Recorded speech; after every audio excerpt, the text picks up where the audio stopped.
mengucapkan Assalamualaikum warahmatullahi wabarakatuh. Alhamdulillah alladzi bi ni'matihi tatimmus shalihat.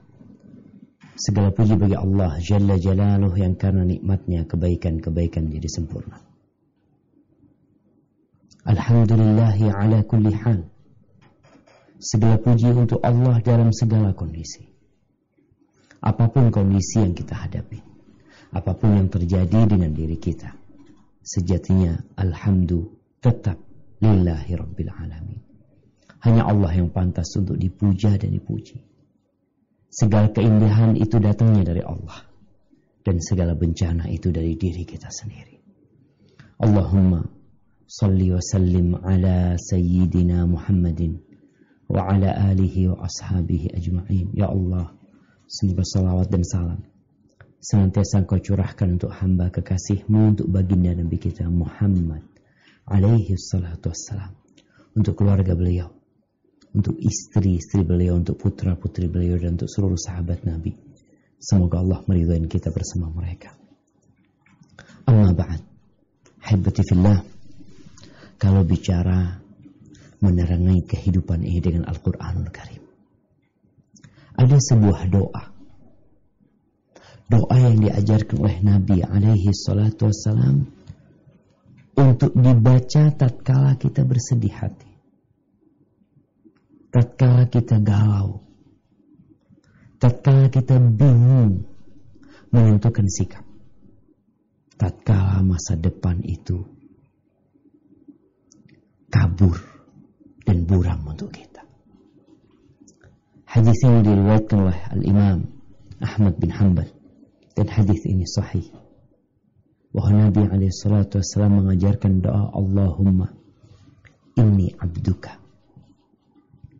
wabnu abdika wabnu amatik nasiyati biyadik madin fiya hukmuk adlun fiya qada'uk as'aluka bikulli ismin huwa laka sammaita bihi nafsak aw 'allamtahu ahadan min khalqik aw anzaltahu fi kitabik aw ista'tharta bihi fi 'ilmi al-ghaib 'indak an taj'ala al-Qur'ana rabi'a qalbi wa nura sadri wa jilaa huzni wa dhahaba hammi. Yang artinya, ya Allah, sesungguhnya aku adalah hambamu, anak hambamu, anak hamba wanitamu, yakni bapakku hambamu, ibuku juga hambamu, ya Allah. Nasihati bihadik, ubun-ubunku berada di tanganmu. Artinya diarahkan kemana terserah engkau. Berlaku hukummu terhadap diriku. Apa yang Allah kehendaki itu yang terjadi. Walaupun seluruh umat manusia tidak menginginkannya terjadi. Dan adil ketetapanmu pada diriku. Semua ketetapan Allah. Baik yang diturunkan dari jabatannya, baik yang di PHK, baik yang tertabrak, baik yang akhirnya sakit. Ketetapan Allah dan ketentuannya itu adil. Allah tidak mungkin menzalimi hambanya. Lalu Nabi berdoa, ini semua tadi adalah sebagai bentuk tawassul, berperantara, menyebutkan kelemahan diri kita dan mengingat kebesaran Allah Sang Pencipta, lalu meminta, as'aluka, aku memohon kepadamu dengan segala nama yang menjadi milikmu, yang engkau namai dirimu dengannya, atau engkau ajarkan kepada seseorang dari makhlukmu, atau engkau turunkan di dalam kitabmu, atau engkau rahasiakan dalam ilmu ghaib yang ada di sisimu. Aku memohon kiranya engkau menjadikan Al-Quran penyejuk hatiku, cahaya bagi dadaku. Al-Quran penyejuk hati, cahaya bagi dadaku, penghilang rasa sedihku, serta penghilang bagi kesusahanku. Yang baca doa ini, insya Allah tuh Quran jadi petunjuk buat dia. Akan tenang hidupnya. orang tuh tatkala dalam kegelapan dia bingung untuk menentukan langkah. Dia meraba-raba. Kadangkala kepalanya terbentur. Kadangkala kakinya menabrak sesuatu. Kadangkala menginjak sesuatu. Tapi tatkala dia punya cahaya, maka diletakkan dimanapun dia. Mau di ujung Indonesia, mau di ujung dunia, mau di tengah ibu kota, mau di tempat yang paling susah pun, dia akan tetap memberikan cahaya. Ahibati fillah, dimanapun Al-Quran mendampingi kita, melainkan di situ ada berkah. Tidaklah engkau bawa ke tempat yang sempit itu Quran, kecuali akan meluaskannya. Engkau bawa Quran ke tempat yang gelap, maka Quran itu akan meneranginya. Engkau bawa itu Quran ke tempat yang sepi, maka Quran itu akan menyebabkan engkau tidak kesepian. Kalau kita melihat Allah Azza wa Jalla menurunkan kitab-kitabnya kepada umat-umat sebelum kita. Allah turunkan Taurat kepada Nabi Musa alaihissalam. Apa kata Allah tentang Taurat? Coba dibuka firman Allah di surat Al-An'am ayat 91. Surat Al-An'am ayat 91. Nah, silakan dibaca.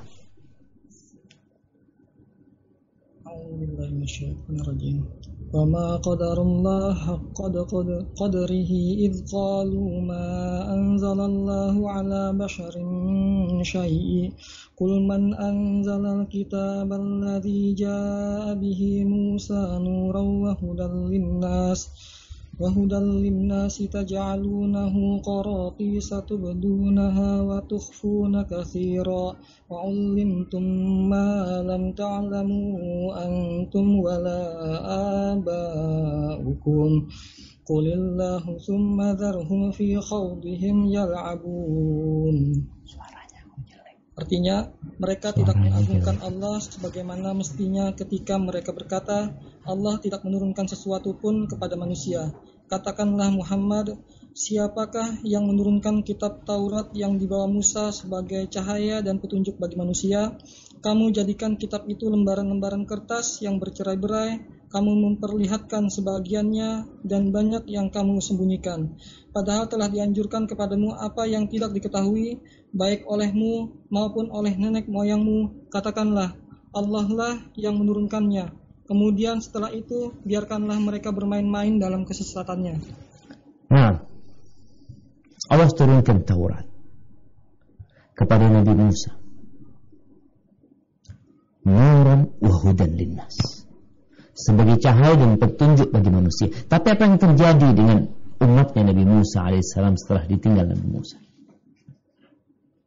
Mereka jadikan cahaya dan petunjuk itu hanya lembaran-lembaran kertas yang dibaca tanpa dimaknai, yang suka diamalkan dalam kehidupan ini, yang menurut dia berat ditinggalkan, bahkan disembunyikan.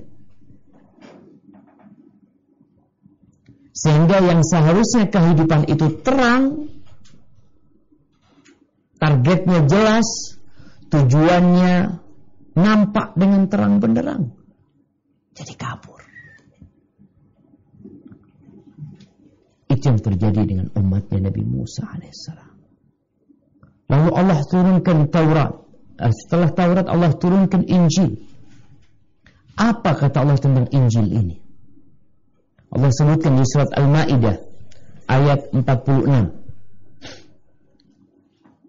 Tadi tentang Taurat yang kemudian hanya dijadikan lembaran-lembaran, ada kitab namanya Taurat, tapi udah disembunyikan sebagiannya, yang ditulis yang mereka sukai, yang mereka tidak suka mereka sembunyikan. Karena memang penjagaan kitab-kitab sebelumnya itu diserahkan kepada ulama-ulama mereka. Sehingga terjadinya penyimpangan-penyimpangan, tatkala ulamanya menyimpang, maka kitabnya ikut menyimpang.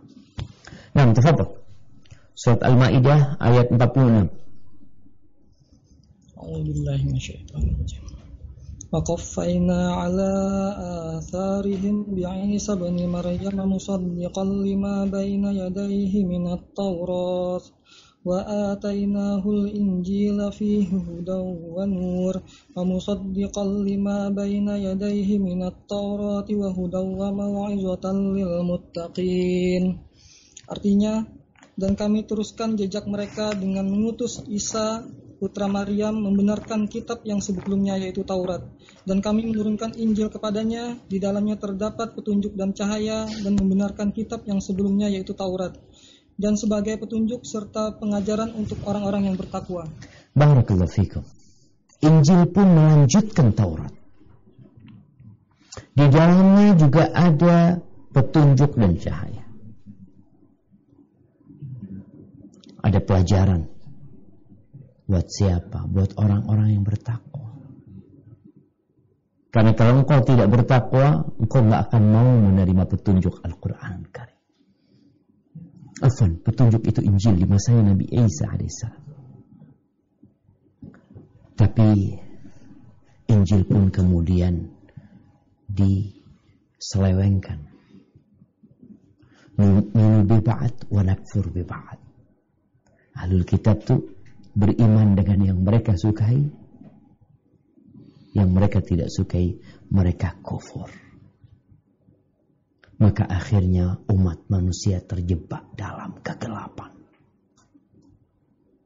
Maka diutuslah Nabi kita Muhammad alaihi salatu wassalam dengan Al-Quranul Karim. Apa kata Allah tentang Quran ini? Di surat An-Nisa ayat 174. Surah An-Nisa ayat 174. Nah.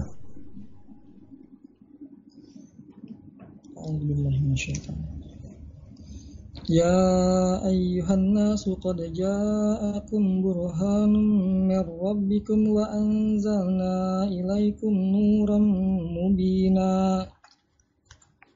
Wahai manusia, sesungguhnya telah sampai kepadamu bukti kebenaran dari Tuhanmu, Muhammad, dengan mukjizatnya, dan telah kami turunkan kepadamu cahaya yang terang benderang, yaitu Al-Quran. Itu yang Allah turunkan. Cahaya yang terang benderang. Cahaya yang tidak akan pernah tertutupi. Berbeda dengan kitab-kitab sebelumnya. Yuriduna liyutfi'u nurallah biafwahim. Ada banyak manusia yang berusaha untuk mematikan cahaya Allah dengan ucapan-ucapan mereka, dengan tulisan-tulisan mereka, dengan media-media mereka. Itu cahaya Allah hendak mereka matikan. Wa ya'ballahu illa an yutimma nurah. Tapi Allah pasti akan menyempurnakan cahayanya, walaupun orang-orang kafir enggak suka.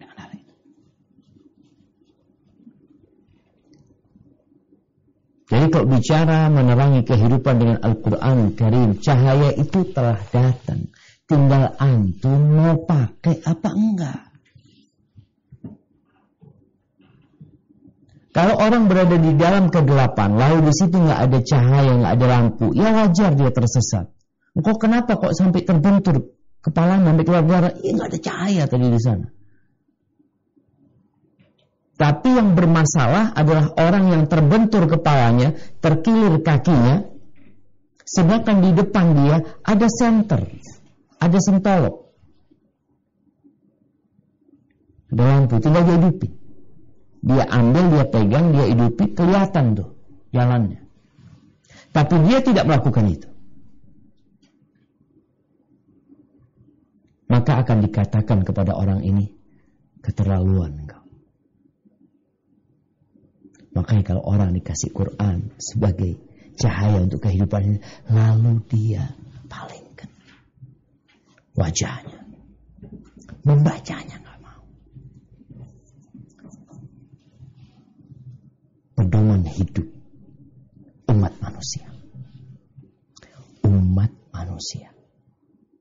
Karena Allah turunkan Al-Quran ini untuk manusia.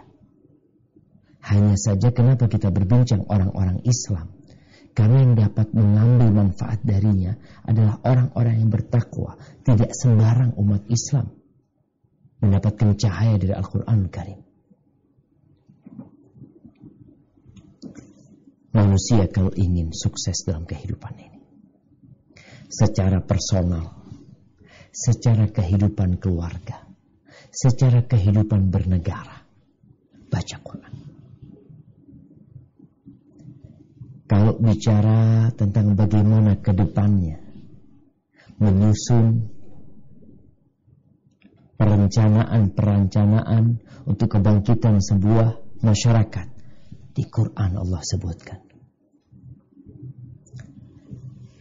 Quran ini terdiri dari 6.236 ayat. Nggak banyak, sekitar 600 halaman. Di situ Allah jelaskan secara global dan secara detail beberapa masalah-masalah yang dibutuhkan oleh umat. Bukan hanya urusan ibadah, bukan hanya urusan akidah, bukan hanya urusan muamalat. Al-Quran berbincang tentang bagaimana hubungan internasional. Kalau di kampus-kampus itu ada HI, ada kuliah HI ya, ada jurusan HI, hubungan internasional. Di Quran udah dibahas. Mulai hubungan antara anak sama bapaknya, bapak sama anaknya, suami sama istrinya, menantu sama mertuanya, tetangga sama tetangganya, pemimpin sama rakyatnya, sampai yang berkaitan dengan hubungan internasional pun dibahas dalam Al-Quranul Karim. Dalam urusan muamalat, subhanallah, Allah Jalla Jalaluh menjelaskan dengan detail bagaimana supaya ekonomi umat itu bangkit. Nggak boleh nipu. Jual beli itu antara bin, saling meribain. Nggak boleh riba. Utang piutang itu ditulis, dicatat. Tuh, kalau antum mau menerangin kehidupan antum dengan Quran, coba sekarang semua buka Quran. Buka surat Al-Baqarah, surat kedua dalam Al-Quranul Karim.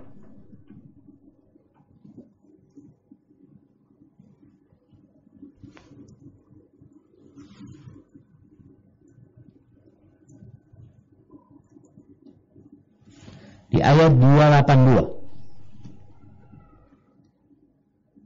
Ayat 282, ini ayatnya panjang. Ini ayat terpanjang dalam Al-Quranul Karim. Anda minta dibacakan artinya. Nah, wahai orang-orang yang beriman, apabila kamu melakukan utang piutang untuk waktu yang ditentukan, hendaklah kamu menuliskannya, dan hendaklah seorang penulis di antara kamu menuliskannya dengan benar. Janganlah penulis menolak untuk menuliskannya sebagaimana Allah telah mengajarkan kepadanya, maka hendaklah dia menuliskan. Dan hendaklah orang yang berutang itu mendiktekan, dan hendaklah dia bertakwa kepada Allah Tuhannya, dan janganlah dia mengurangi sedikit pun daripadanya. Jika yang berutang itu orang yang kurang akalnya atau lemah keadaannya, atau tidak mampu mendiktekan sendiri, maka hendaklah walinya mendiktekannya dengan benar. Dan persaksikanlah dengan 2 orang saksi laki-laki di antara kamu. Jika tidak ada saksi 2 orang laki-laki, maka boleh seorang laki-laki dan 2 orang perempuan di antara orang-orang yang kamu sukai dari para saksi yang ada. Agar jika yang seorang lupa, maka yang seorang lagi mengingatkannya. Dan janganlah saksi-saksi itu menolak apabila dipanggil, dan janganlah kamu bosan menuliskannya untuk batas waktunya, baik utang itu kecil maupun besar.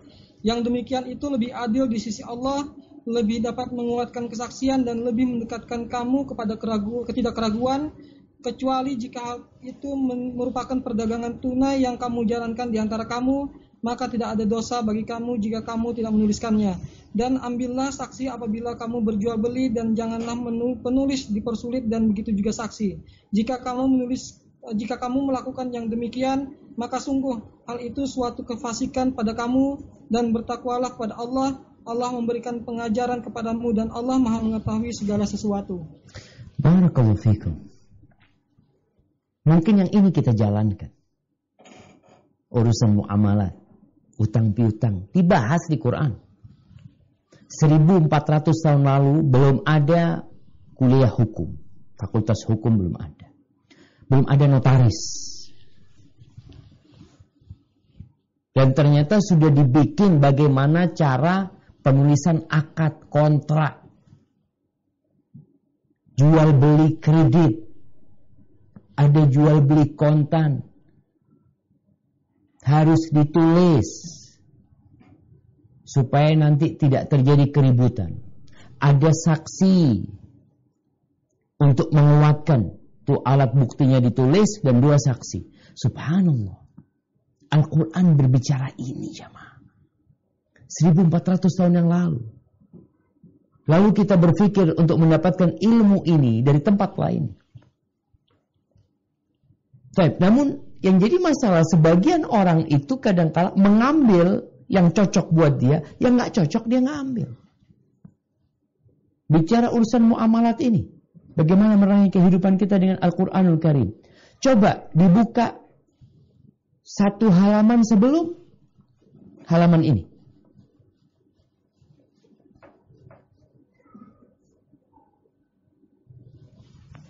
Dibaca di ayat 275.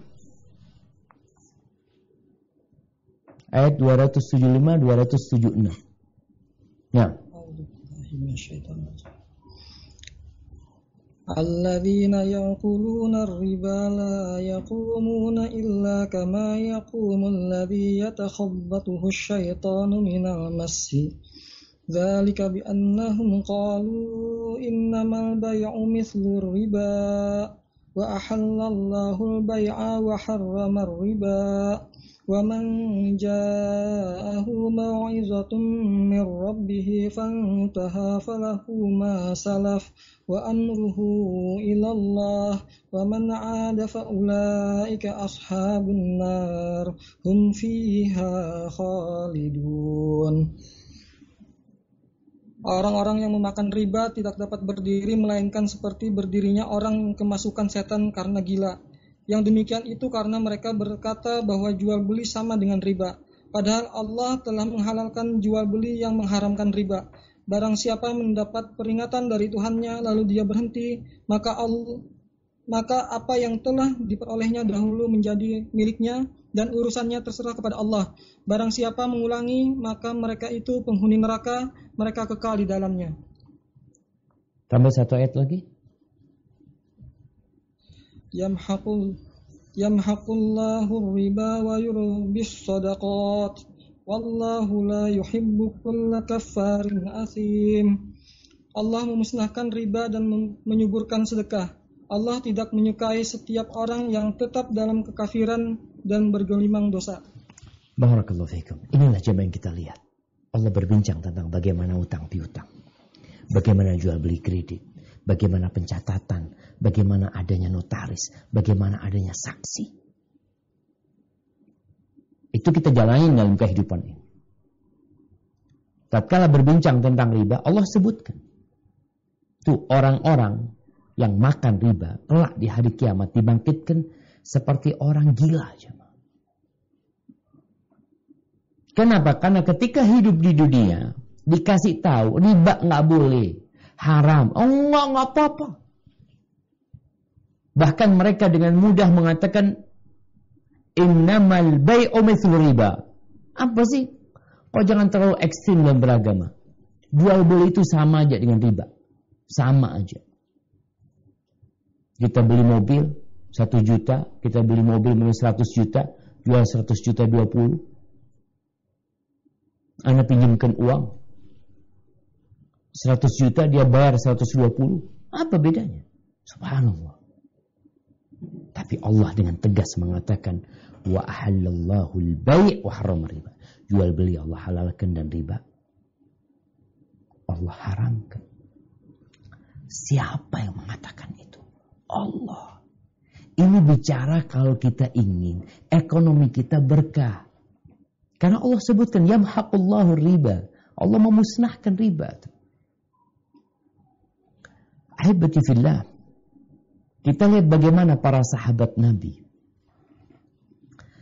ketika mereka mendapatkan panggilan-panggilan di dalam Al-Quranul Karim untuk mengamalkan sesuatu atau untuk meninggalkan sesuatu, mereka itu mengatakan sami'na wa ata'na. Apa gunanya aturan kalau dilanggar?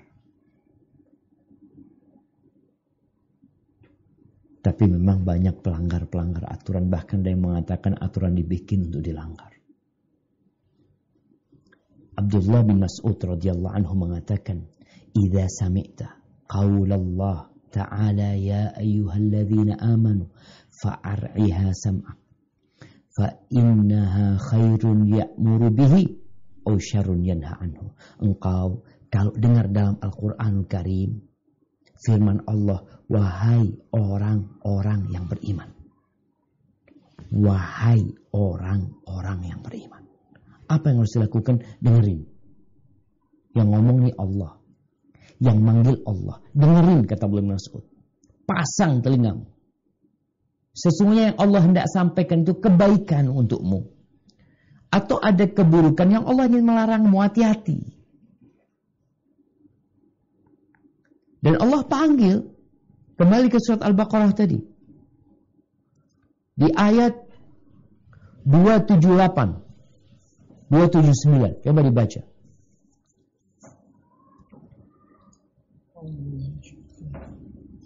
Ya ayyuhalladzina amanu taqullaha wa dharu ma baqiya minar riba in kuntum mu'minin fa in lam taf'alu fa'tharganu bi harbin minallah fa in lam taf'alu فَإِنْ لَمْ تَفْعَلُوا فَأَذَنُوا بِحَرْبٍ مِّنَ اللَّهِ وَرَسُولِهِ وَإِنْ تُبْتُمْ فَلَكُمْ رُءُوسُ أَمْوَالِكُمْ لَا تَظْلِمُونَ وَلَا تُظْلَمُونَ.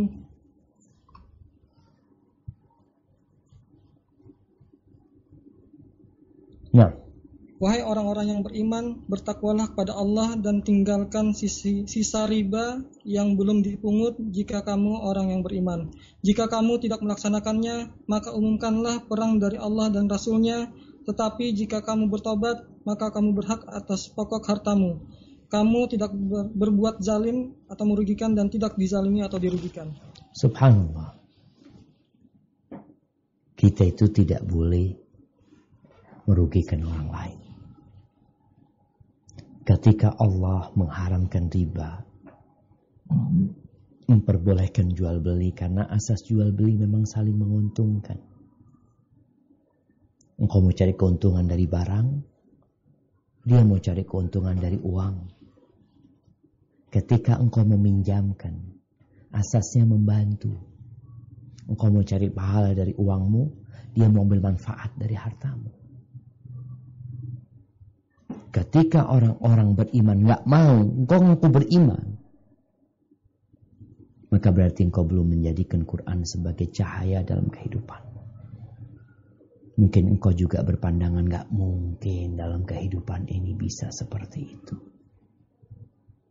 Quran itu idealisme.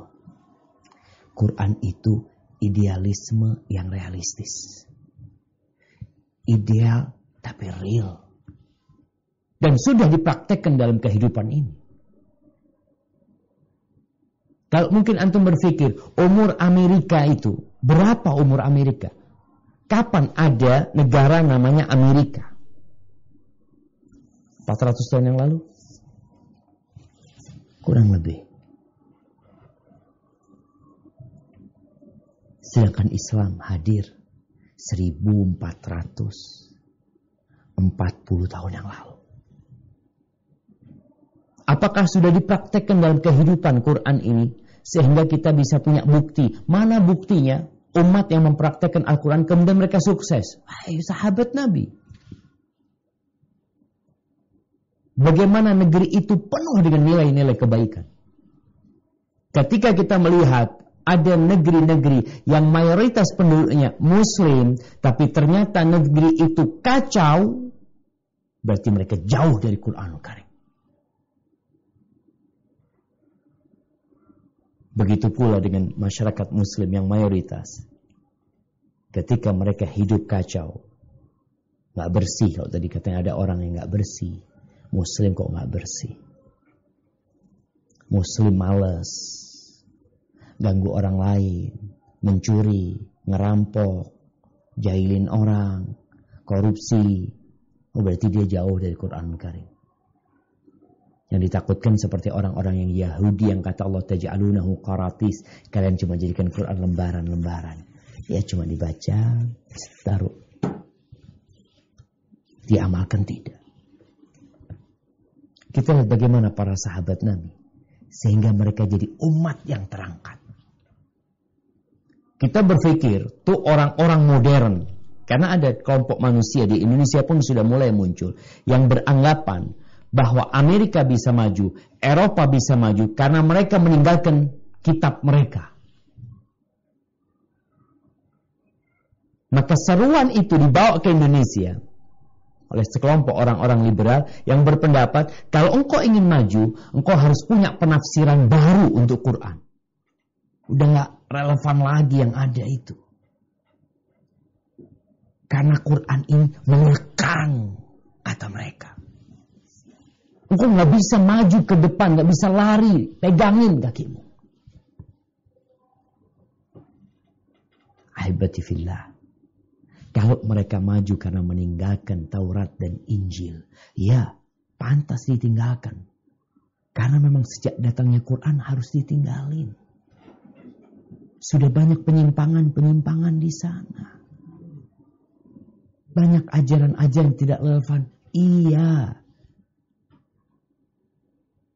Maka mereka jadi maju. Tapi kalau kita meninggalkan Al-Quran Karim, kita yang akan jatuh dan runtuh. Kita menjadi ekor. Dan ekor selalu digerakkan dan hanya untuk mengusir lalat. Menutupin kekurangan. Ahibati fillah. Para sahabat Nabi mempraktikkan Quran Masya Allah. Ketika turun firman Allah di surat Al-Ma'idah ayat 90-91. Coba dibuka. Negeri kita sekarang darurat narkoba. Darurat narkoba. Masa pandemik ini menyebabkan pengguna narkoba naik.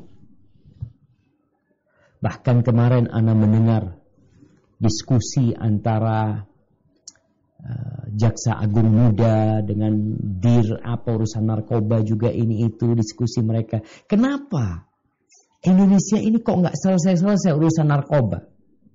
Kok bertambah? Bahkan kemarin ditemukan 1,2 ton sabu-sabu lagi. Bukan semen katanya dia. Kalau semen bisa bangun rumah. Sabu-sabu fulusnya lebih banyak. Ada apa sebenarnya? Coba dibuka firman Allah. Di surat Al-Ma'idah ayat 90-91. A'udzubillahi minasyaitonir rajim. Ya ayyuhalladzina amanu innamal khamru wal maisiru wal ansaru wal azlamu rijsun min amali syaitani fajtanibuhu la'allakum tuflihun. Innama yuridu syaitanu an yuqi'a bainakumul adawata wal baghdha'a fil khamri wal maisiri wa yasuddakum an dzikrillahi wa 'anis salati fahal antum muntahun. Wahai orang-orang yang beriman, sesungguhnya minuman keras, berjudi, berkurban untuk berhala, dan mengundi nasib dengan anak panah adalah perbuatan keji dan termasuk perbuatan setan. Maka jauhilah perbuatan-perbuatan itu agar kamu beruntung.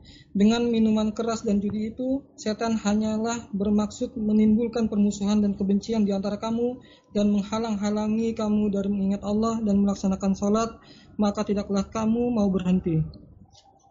Mau berhenti enggak? Para sahabat Nabi ketika turun ayat ini, sebagian mereka sedang memegang gelas khamr. Ada yang membacakan ayat itu, utusan Nabi alaihi salatu wassalam. Mereka tidak mengatakan ini yang terakhir kalau gitu sudah. Nggak ada. Mereka kucurkan itu khamr. Mereka punya kendi-kendi, jerigan-jerigan isinya khamr. Karena mereka umat yang memandang khamr urusan biasa. Jadi kalau bicara bagaimana orang-orang Arab dulunya, jahiliyah. Kalau mau bicara gaya hidup mereka, gaya pakaian mereka, jahiliyah.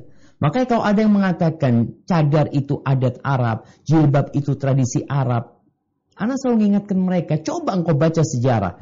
Istrinya Abu Jahal pakai cadar. Istrinya Abu Lahab pakai cadar. Bagaimana kehidupan sosial di masyarakat sana? Bagaimana jahiliyah? Orang Arab dulu sebelum datangnya Islam, bayi perempuan dikubur hidup-hidup. Itu kalau engkau kepingin tahu. Setelah datangnya Islam, baru jadi bercahaya. Ada beberapa nilai-nilai kebaikan, ada di setiap umat ada. Tapi Islam yang membawa nilai kebaikan yang sempurna. Mereka biasa minum khamr. Na'udzubillah min dzalik. Bahkan sebelumnya mereka sholat mabuk. Kemudian dilarang. Lalu turun ayat ini. Ketika turun ayat ini, orang-orang itu mengeluarkan jerigen-jerigen, dibuang ke jalan. Karena jalannya dari tanah. Beberapa hari kota Madinah itu bau khamr. Sampai mengalir got khamr. Kenapa? Karena udah diharamin. Udah terlarang, udah intahaina. Apakah kalian mau berhenti, mau selesai? Selesai sudah. Intahaina, udah selesai setelah turunnya ayat ini. Ditinggalkan itu khamr, judi. Orang masih berpikir kaya dengan judi, sehingga di sebagian tempat judi itu dilegalkan. Orang masih berpikir khamr ini bisa memberikan manfaat, berapa banyak tabrakan-tabrakan karena minum khamr. Bagaimana keributan-keributan yang terjadi karena khamr, tempat-tempat maksiat. Apakah dari sana akan diharapkan ekonomi akan bangkit? Masa depan bangsa akan cerah? Enggak. Kita darurat narkoba. Dijual di mana-mana. Makanya kalau bicara penegakan hukum, kalau penegakan hukumnya udah loyo, karena banyaknya fulus di sana, sampai kita mendapati berapa banyak oknum-oknum di kepolisian, di kejaksaan yang akhirnya mereka ikut terseret kasus narkoba ini.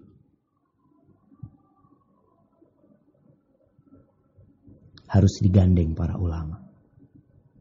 Harus difahamkan umat tentang hukumnya. Secara Islam, Quran berbincang hal itu. Apa yang harus diberikan kepada mereka? Kalau tidak, ya sampai kapan kita akan hidup darurat narkoba? Haibati fillah. Masih banyak lagi kalau kita ingin melihat bagaimana prakteknya para sahabat tentang agama ini. Dalam kehidupan mereka. Dan bisa dipraktekkan. Nggak ada yang sulit kalau Allah ingin memudahkan. Antum aja yang beranggapan susah. Hadza wallahu a'lam bishawab. Maka tugas kita kalau ingin menerangi kehidupan kita dengan Quran, minta doa sama Allah supaya Quran dijadikan rabi'a qulubina, penyejuk hati kita, nur sudurina, cahaya buat dada kita. Sehingga tidak terbebani engkau dengan Al-Quranul Karim, maka engkau akan semakin nikmat hidupnya bersama Al-Quranul Karim. Mungkin kita masuk ke sesi tanya jawab ya, karena waktu kita tidak banyak. Nah, tafadhol. Barakallah, Ustaz. Baik, kita masuk sesi tanya jawab. Tadi ada Pak Wawan yang datang lebih dahulu. Mungkin Pak Wawan ada pertanyaan kepada Ustaz Syafiq. Silakan Pak Wawan.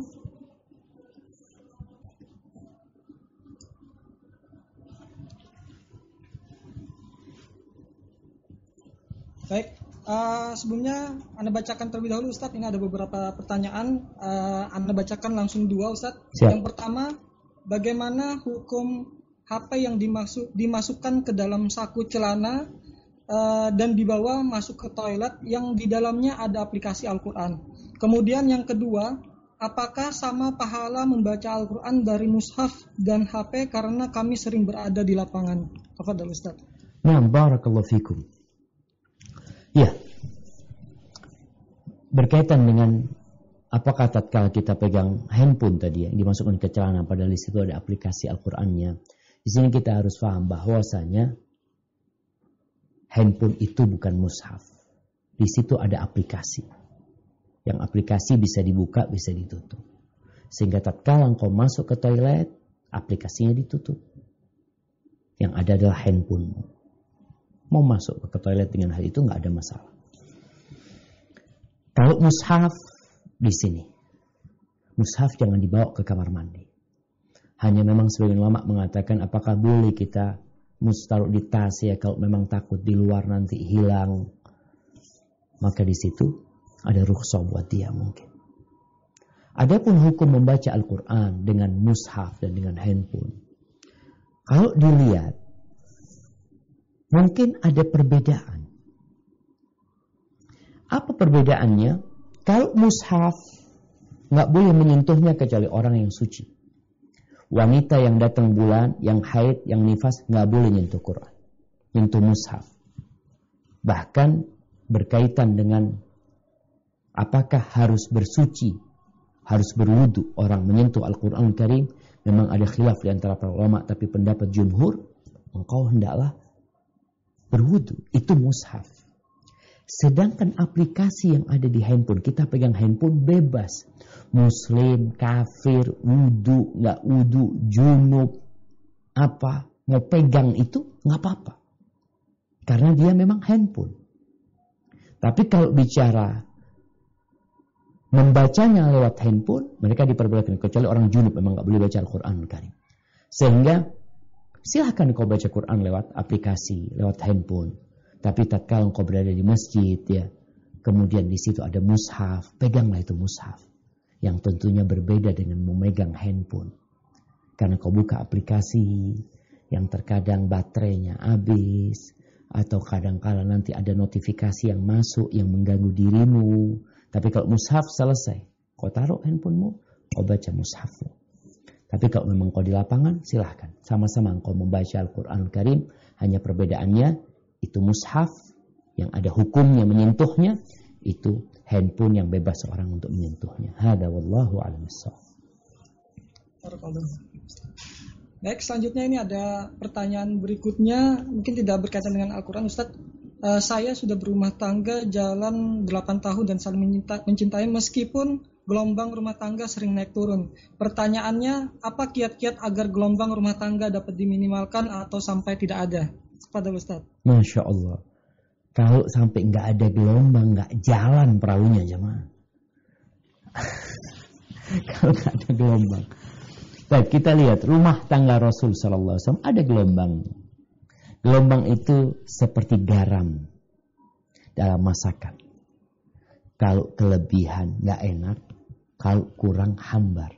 Jadi harus pas takarannya. Bagaimana supaya kita itu bisa menjadikan rumah tangga ini terus harmonis.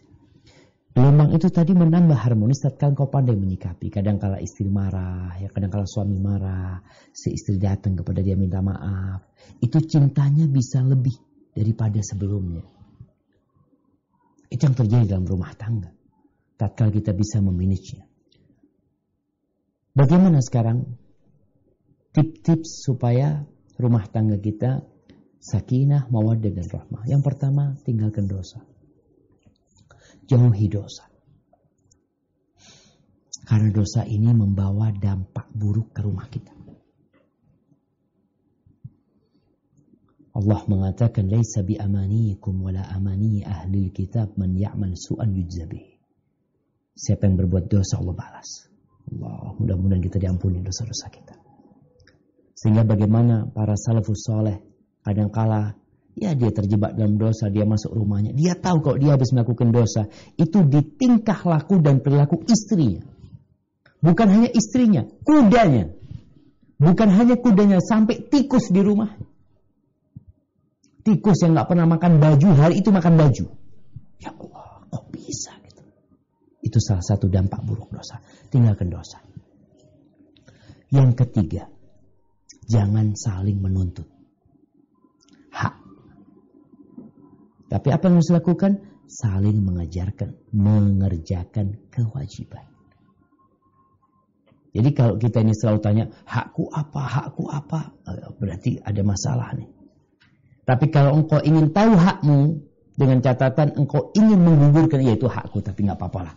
Demi kebaikan suami, kebaikan anak-anak, aku menggugurkan hakku.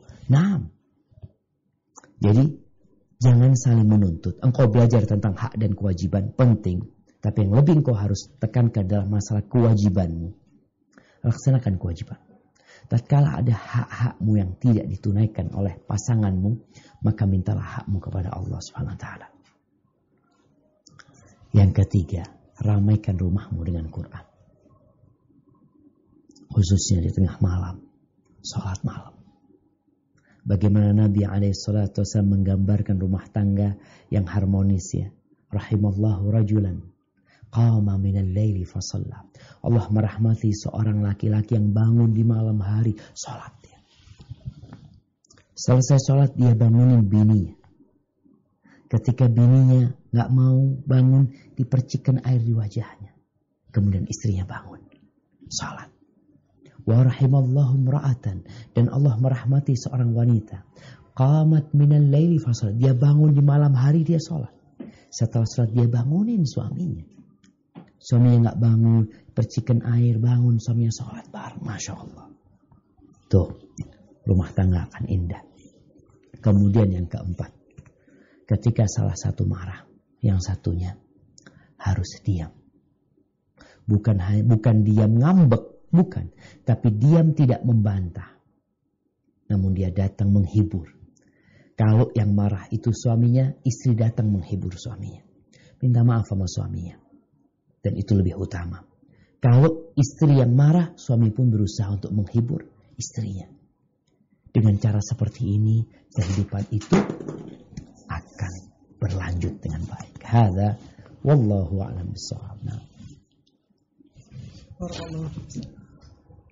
Baik, selanjutnya ini ada pertanyaan kembali Ustaz, mungkin dengan antara terkait dengan orang tua dengan keluarga. Anda bacakan, di saat tertentu ada permintaan yang bersamaan antara orang tua dengan istri.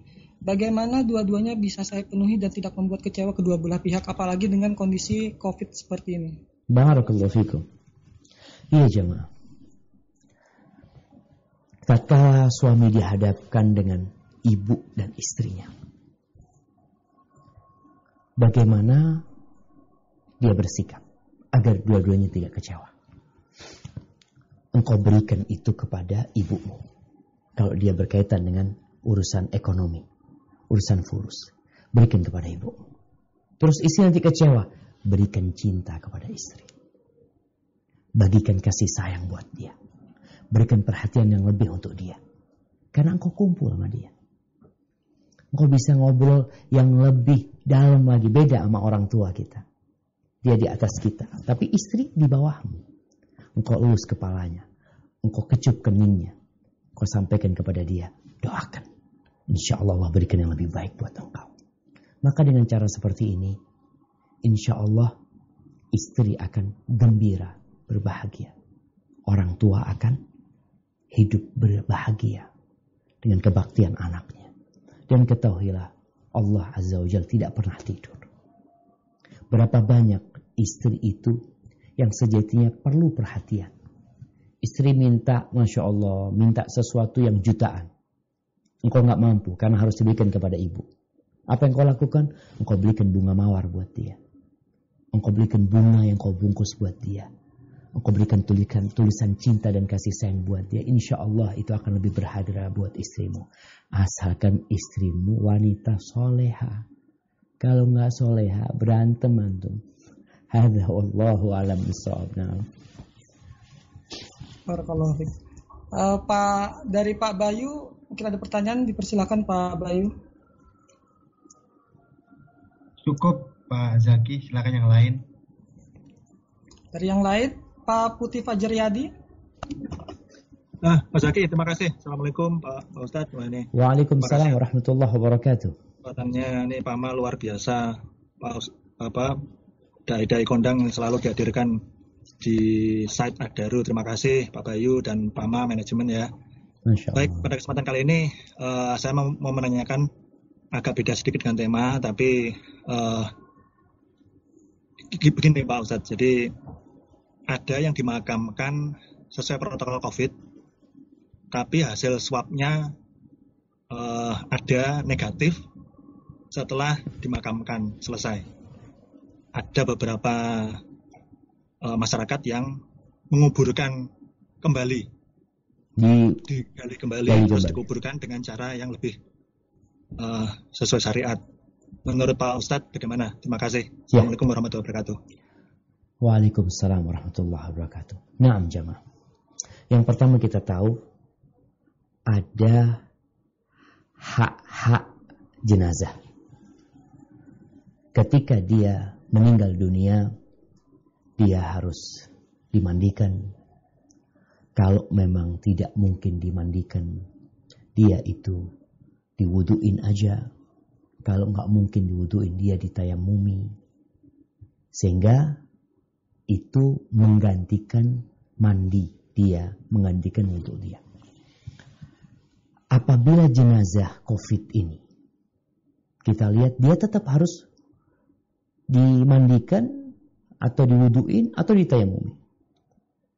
Selama itu bisa dilakukan. Kalau nggak bisa dilakukan beda lagi. Karena melihat orang yang kena COVID ini sebenarnya ketika dia masih hidup, dia itu dilayani. Yang namanya dokter datang ke dia dengan APD.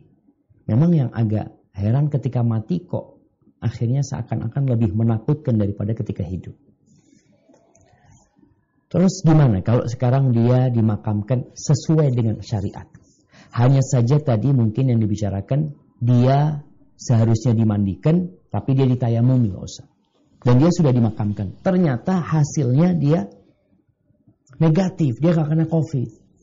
Apakah masyarakat perlu menggali? Nggak perlu, karena sudah dikerjakan. Mereka mengerjakan hal itu sudah sesuai dengan anjuran syariat. Maka dia sudah mengerjakan hal itu, dia sudah mensolatinya, dan dia sudah ditayamumi, dan tayamum itu menggantikan mandi dia pada saat itu. Pada saat dia mau dimakamkan. Berbeda dengan yang ditahan jenazahnya. Tapi ini sudah dikuburkan. Maka wallahu a'lam bishawab, sebenarnya tidak perlu dia mengeluarkan jenazah tersebut. Karena secara agama sudah selesai dia dan sudah dikuburkan. Dan ketika menggali dia kembali. Kemudian apalagi kalau sudah berhari-hari ya, akan membahayakan diri dia. Hadza wallahu a'lam bishawab. Barakallahu fiik Ustaz. Ustaz, masih terkait dengan pandemi, ini ada pertanyaan kembali terkait dengan hukum akikah dan kurban secara online, gimana Ustaz? Maksudnya yang disembelih kambing virtual gitu. Gimana akikah sama kurban online ini nggak paham. Akikah dan kurban ini Ustaz. Online. Ya, mungkin Barakallahu fikum jamaah. Ya. Begini, wallahu a'lam apa yang dimaksud dengan pertanyaan tersebut. Yang jelas kita tahu yang punya kelebihan harta hendaklah dia berkurban. Sebagian ulama mewajibkan kurban bagi yang mampu. Sebagian jumhur berpendapat sunnah muakkadah. Artinya engkau dalam kehidupan ini membeli barang-barang yang tidak disunnahkan engkau beli, engkau milikin. Kenapa untuk kurban? Engkau lalu bertanya hukum. Hukumnya Ustaz sunnah apa wajib Ustaz? Engkau beli sepeda sunnah apa wajib? Kadang-kala orang ketika dihadapkan kepada suatu urusan akhirat, dia itu jadi bakhil. Maka berkorbanlah. Akikah itu waktunya ketika anak dilahirkan. Kurban waktunya pada tanggal 10 Dzulhijjah, 11, 12, 13. Apakah bisa akikah menggantikan kurban? Insyaallah pendapat yang lebih kuat enggak bisa menggantikan. Akikah sendiri, kurban sendiri. Ketika engkau punya rezeki untuk akikah, nggak usah nunggu kurban. Nanti kurban nggak punya fulus, nggak apa-apa. Engkau sudah selesaikan tugas main satu. Nanti kurban kalau ada rezeki silahkan berkurban. Kemudian berkaitan dengan online, mungkin yang maksud dengan online memang dianjurkan jamaah, dianjurkan kita itu melihat hewan kurban yang kita potong lah. Artinya dipotong, kemudian makan dari dagingnya itu kalau mampu. Tapi kalau nggak mampu, mau Ustaz, enggak Ustaz, anak korban di kampung Ustaz. Ya sudah, korban di kampung, sapi, engkau korban sendiri kambing, nggak apa-apa. Jadi korban itu nggak harus satu. Memang Nabi SAW memberikan kemudahan. 1 ekor kambing buat kepala rumah tangga itu, kalau dia niatkan ya, insya Allah pahalanya bisa untuk keluarganya. Tapi tetap 1 orang kambingnya 1 orang. 1 ekor kambing untuk 1 orang. Tapi ingat dia ingin itu untuk keluarganya secara pahalanya dibagi-bagi sama mereka. Insya Allah bisa dibagi sama mereka. Sebagaimana Nabi SAW mengajarkan hal itu. Tapi kalau punya kelebihan harta silahkan. 1 ekor mamanya di Kalimantan. 1 ekor di Jawa. 1 ekor di mana. Tafadhal. Hadza wallahu a'lam bissawab ya. Kalau itu yang dimaksud dengan pertanyaannya. Nah, mungkin kita masuk ke pertanyaan terakhir nih Pak Zaki. Kita mau sholat Jumat soalnya. Alhamdulillah kita ini Jember ini sudah zona kuning katanya ya. Sudah zona kuning. Tapi kita punya masjid memang masih hanya untuk mahasiswa dan sivitas kampus ya. Kemudian juga masih social distancing, wajib pakai masker. Jadi ya kita mulai new normal di sini. Boleh pertanyaan satu terakhir ya. Ini ada pertanyaan cukup banyak dan bagaimana bisa rajin baca Al-Quran karena kami pada saat bekerja ini cukup melelahkan dan setelah pulang kerja juga terasa cukup lelah. Ini bagaimana kiat-kiatnya Ustaz? Emang diperes di Pamas itu? Mungkin bisa trik-triknya nih Ustaz. Ya enggak, maksudnya tadi yang kepingin tanya, apa memang capek beneran gitu? Kerjanya berapa jam di sana? Kerjanya ya 10 jam itu sudah Ustaz, minimal 10 jam, maksimal 16 jam. enggak Ustaz. Enggak, artinya gini jamaah. Jadi kalau bicara capek sekali mungkin enggak lah. Wallah, tapi ana enggak tahu kerjaan antum di sana. Kalau yang capek sekali, kalau sebagai kuli bangunan ya, ana lihat kerja dia capek di panas mentari. Wah subhanallah, ada di antara mereka yang masih bisa ngaji. Masih bisa ngaji. Habis maghrib dia ngaji. Jadi semua itu kembali kepada niat kita. Yang paling banyak menghabiskan waktu kita adalah handphone kita. Yang paling banyak. Coba antum lihat. Berapa waktu antum pegang handphone. Apalagi ketika antum di sana dibilang capek, antum di asrama, di mes ya. Mungkin ada orang yang capek, dia kerja di luar, sampai rumah, dia harus ngurusin keluarga, dia ngurusin anak, ngurusin istrinya. Ada banyak memang kesibukan yang harus dia kerjakan. Atau dia harus nyambi kerja lain. Karena memang ya ada kewajiban-kewajiban yang harus dia laksanakan. Maka dia capek sekali. Tapi capek sekalipun, ada kerjaan banyak, masih bisa kok baca Quran. Nggak mampu baca, dengerin Quran. Kau tinggal niat, sehari aku 1 halaman. Ya udah niat sehari 1 halaman. Tapi istiqomah. Dengerin, capek Ustaz mau baca, ya udah dengerin Quran. Dengerin, duduk udah, ambil istirahat, ambil pijat-pijat. Dengerin Quran.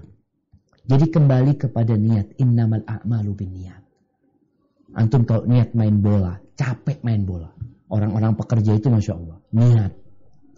Capek tetap main bola. Karena udah refreshing kita. Jadikan Al-Quran Rabi'. Refreshing kita yang tempat menyenangkan.